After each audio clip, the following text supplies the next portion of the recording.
immense plaisir d'accueillir Joël de René, de l'accueillir ici à Orléans, de l'accueillir dans le cadre de ces rencontres qui visent à projeter et à partager l'avenir, le devenir, l'engagement économique et social de notre région. Grand plaisir de retrouver l'ensemble des élus consulaires qui sont présents et des élus régionaux.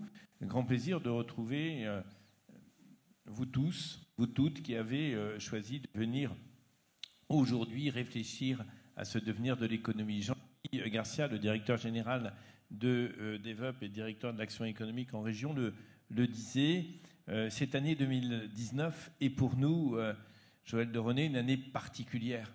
C'est une année particulière parce que nous avons choisi de faire en sorte que ce qui s'est passé ici, au bord de la Loire, il y a 500 ans, trouve sa complète expression.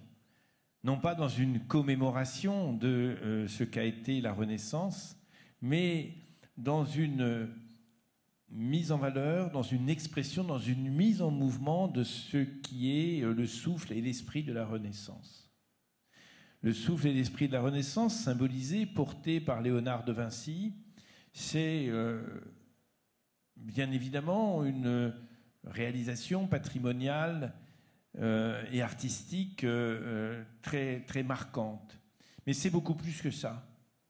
La Renaissance, c'est un moment qui, faisant suite à l'invention de l'imprimerie, a été très marqué par un accès, un partage du savoir et de la connaissance, et donc une création du savoir et de la connaissance qui se sont très largement diffusés. La Renaissance, c'est certainement en lien avec cela une convocation de l'esprit scientifique, du calcul, en même temps qu'une convocation des arts et de la culture. La Renaissance, c'est une ouverture au monde, une ouverture à l'Europe, un mouvement de l'esprit qui ne s'arrêtait pas aux frontières qui étaient les frontières préexistantes.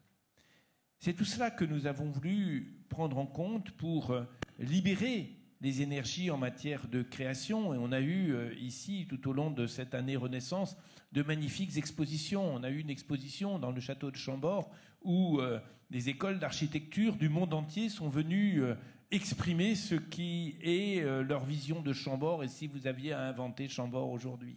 Et on a vu des choses magnifiques de l'ordre du numérique, de l'ordre de la prise en compte des enjeux environnementaux qui nous amenaient à la fois à sentir que nous étions peut-être à Chambord, mais certainement dans autre chose. On a eu, à travers une très belle exposition qui a eu lieu à Romorantin, qui est une exposition sur le biomimétisme, quelque chose qui nous a permis de comprendre comment, finalement, cette invention scientifique, ce mouvement scientifique de la Renaissance, s'était finalement beaucoup ancré sur l'observation et l'observation du vivant en particulier, c'est-à-dire ces sciences qui ne naissent pas de nulle part, mais qui s'enracinent dans un regard particulier sur le mouvement. On a eu ici, à Orléans, une très belle exposition portée par des écoles d'ingénieurs italiennes et de Centre-Val de Loire, qui traitait très directement de Léonard et les robots. Et on a eu, autour de ces expositions, on a eu de très belles conférences, une conférence d'Axel Kahn qui a fait peut-être une partie du chemin que vous ferez tout à l'heure, Joël de René, qui s'est interrogé, et si Léonard venait maintenant en 2019, que comprendrait-il, que dirait-il, etc., etc. Oui, une région qui s'est mobilisée, qui a dit quoi? Qui a dit le potentiel de recherche, le potentiel, et je veux saluer les chercheurs qui vont me succéder ici pour traduire leur démarche. Une région qui a un très fort potentiel de recherche et qui doit toujours plus s'interroger sur l'articulation entre la recherche, le développement et la préparation du futur. Une région qui est, comme d'autres territoires, comme tous les territoires, complètement interpellée par cette transformation de l'intelligence artificielle. de la robotique, du numérique qui non seulement modifie des métiers, des process, etc., mais font apparaître très directement partout dans tous les domaines, font apparaître de nouvelles réponses aux besoins humains. Une région qui est interpellée par une autre transition, qui est la transition écologique, où la matière sur laquelle nous avons construit un certain nombre de développements pendant des dizaines d'années apparaît dans certains domaines comme étant une matière désormais rare et qu'il faut absolument protéger avec les logiques d'économie circulaire. Une région qui est impactée très directement par ce réchauffement climatique et qui doit faire face dans son développement à l'élaboration collective d'un nouveau modèle de développement.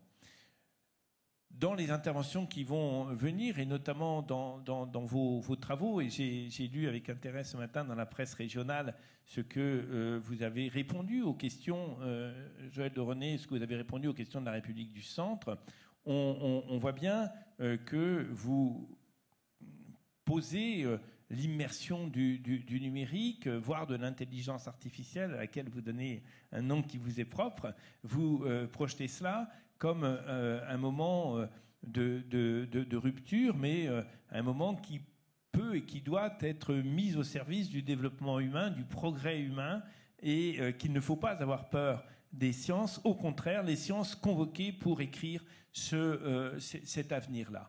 Et donc, nous sommes particulièrement heureux de nous retrouver aujourd'hui autour des chercheurs, autour de Joël de René, pour là où nous avons des responsabilités dans l'entreprise, dans nos structures collectives, dans nos engagements d'élus, pour éclairer cette vision. Je trouve que le pari que vous relevez, qui est de se projeter en 2519, c'est quoi 2519? Ça veut dire aujourd'hui, on est capable de regarder cet espace qui est une immense galaxie, en ayant de la confiance, en convoquant la science et en convoquant nos intelligences individuelles et collectives là-dedans. En tous les cas, merci de nous y inviter et merci de votre disponibilité. Merci à vous.